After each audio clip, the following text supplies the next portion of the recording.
السلام عليكم ورحمة الله وبركاته.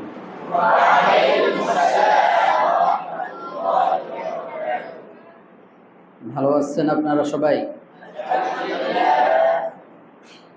মাখরাজগুলো কি শিখা হয়েছে সবাই? গত আলোচনা আমাদের মাখরাজের আলোচনা শেষ। আজকে আমাদের আলোচনা হবে প্রতিটা হরফের যে লকব আছে, লকবগুলা কেন দেওয়া হয়েছে, কি সম্পর্ক, ঠিক আছে, দিকে সেগুলো আমরা শিখব। তাইলে আমরা মাখরাজ যেহেতু শিখে হয়ে গেছে, আমরা আজকে শিখব কি হরফের লকব এবং লকবগুলা কেন, কি অর্থ, বিস্তারিত জানবো ইনশাআল্লাহ, ঠিক আছে। আমরা আগে মাখরাজ কয় প্রকার? প্রথমত দুই প্রকার। কি কি?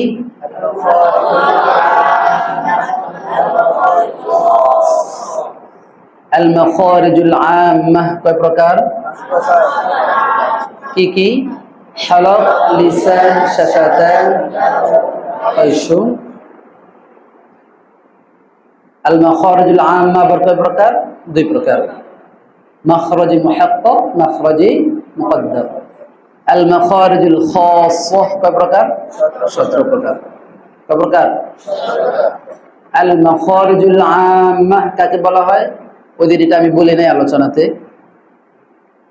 তো আল মাখারিজুল আম্মাহ বলা হয় একটি হরফ বা একই হরফ এক বা একাধিক মাখরাজে পাওয়া যাবে। একটি হরফ বা একই হরফ এক বা একাধিক মাখরাজে পাওয়া যাবে, এটা হলো আল মাখারিজুল আম্মাহ, অর্থাৎ যার দ্বারা অঙ্গের পরিচয় পাওয়া যায়। আল মাখারিজুল খাসসাহ বলা হয় যে হরফের মাখরাজ যেখানে সেখানেই পাওয়া যাবে, এক মাখরাজের হরফ অন্য মাখরাজে পাওয়া যাবে না, এটা হলো আল মাখারিজুল খাসসাহ। তো এখন আমরা জানবো যে আল মাখারিজুল আম্মাহ 5 প্রকার হলক। হলক থেকে কয় মাখরাজে কয় হরফ? হলক থেকে 3 মাখরাজে 6 হরফ। লিসান থেকে 10 মাখরাজে 18 হরফ। শাফাতান থেকে 2 মাখরাজে 4 হরফ। জাউফ মুখের খালি জায়গা হতে মদের হরফ পড়া হয় এবং খায়শুম নাকের বাসি থেকে গুন্না উচ্চারিত হয়। এখন আমরা জানবো যে হরফের লকবগুলা, ঠিক আছে, এবং কেন বলা হয়, লকবগুলা কেন দেওয়া হয়েছে। প্রথমে আমরা জানবো হালকিয়া, হামজা, হা, আইন, হা, গাইন, খ, এই 6টি হরফকে বলা হয় হরফে হালকিয়া।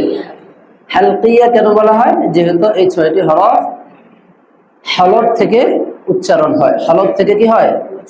উচ্চারণ হয়, এই জন্য হালকিয়া বলা হয়। তারপরে 2টি হরফ কফ এবং কাফ, এই 2টি হরফকে লাহউইয়া বলা হয়। কি বলা হয়? লাহউইয়া বলা হয়। লাহউইয়া কেন বলা হয়? যেহেতু এই 2টি হরফ হলকের গোশতের টুকরার নিকট থেকে বের হয়। হলকের গোশতের টুকরার নিকট থেকে বের হয়, এই জন্য কি বলা হয়? লাহউইয়া বলা হয়। জিম, শিন, ইয়া, এই 3টি হরফকে হরফে শাজারিয়া বলা হয়। শাজারিয়া কেন বলা হয়? যেহেতু এই 3টি হরফ মুখের সুবিস্তীর্ণ অংশ থেকে বের হয়। মুখের অভ্যন্তরীণ সুবিস্তীর্ণ অংশ থেকে বের হয়, সাজর অংশ, সুবিস্তীর্ণ অংশ থেকে বের হয়, এই জন্য বলা হয় শাজারিয়া বলা হয়। তারপরে হরফের নাম কি? বদ। বদ হরফকে বলা হয় হরফে হাফিয়া। হাফিয়া বলা হয় কেন? যেহেতু উক্ত হরফ জিহ্বার গোড়ার কিনারা থেকে বের হয়, এজন্য কি বলা হয়? হাফিয়া বলা হয়। তারপরে 3টি হরফ লাম, নুন, র, উক্ত 3টি হরফকে হরফে তরফিয়া বলা হয়। তরফিয়া কেন বলা হয়? যেহেতু উক্ত 3টি হরফ জিহ্বার কিনারা থেকে, জিহ্বার আগার কিনারা থেকে বের হয়, এজন্য বলা হয় তরফিয়া। হরফে তরফিয়া। তারপরে হরফের নাম কি? ক, দাল, তা। উক্ত তিনটি হরফকে হরফে নিতাইয়া বলা হয়। কেন বলা হয়?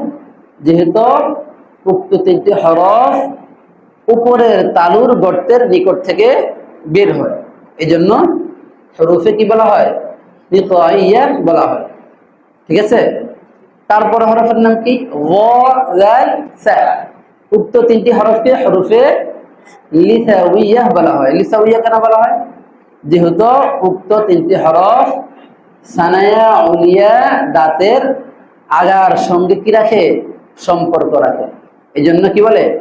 লিসাউইয়াহ বলা হয়। তারপর আসেন সদ, সিন, জা।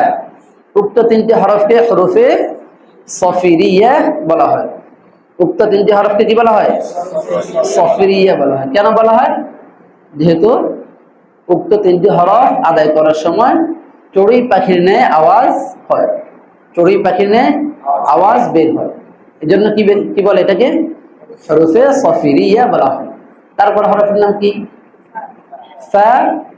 তারপরে কি? ওয়াও, বা, মিম। এই উক্ত চারটি হরফকে একসাথে বলা হয় হরফে শাফাউইয়া। এই চারটি হরফ যেহেতু এই ঠোঁটের সাথে, দুই ঠোঁটের সাথে কি রাখে?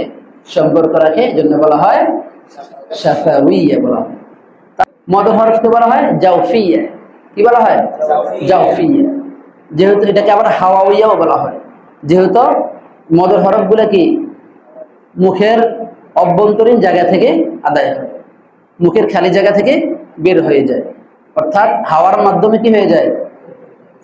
সমাপ্ত হয়ে যায়, এই জন্য হাওয়া ইয়াও বলা হয়, জাওফিয়া বলা হয়। মদের হরফ কোনটি? কয়টি? তিনটি। আলিফ, ওয়াও, ইয়া। তারপরে মদের হরকত কয়টি? তিনটি। কি কি? খারা জবর, খারাজের উল্টা পেশ। তারপরে খয়সুম, নাকের বাসি, নাকের বাসি। নাকের বাসি থেকে গুন্না উচ্চারিত হয়। গুন্না হরফ মূলত কয়টি? দুইটি। কয়টি? দুইটি। কি কি? নুন, মিম। আমরা এগুলো আগেও শিখছি। এখন আমরা কি শিখলাম? হরফের লকব অথবা কি বা উপাধি, এবং কেন বলা হয়, উপাধি কেন দেওয়া হয়েছে, এগুলো আমরা আলোচনা করলাম।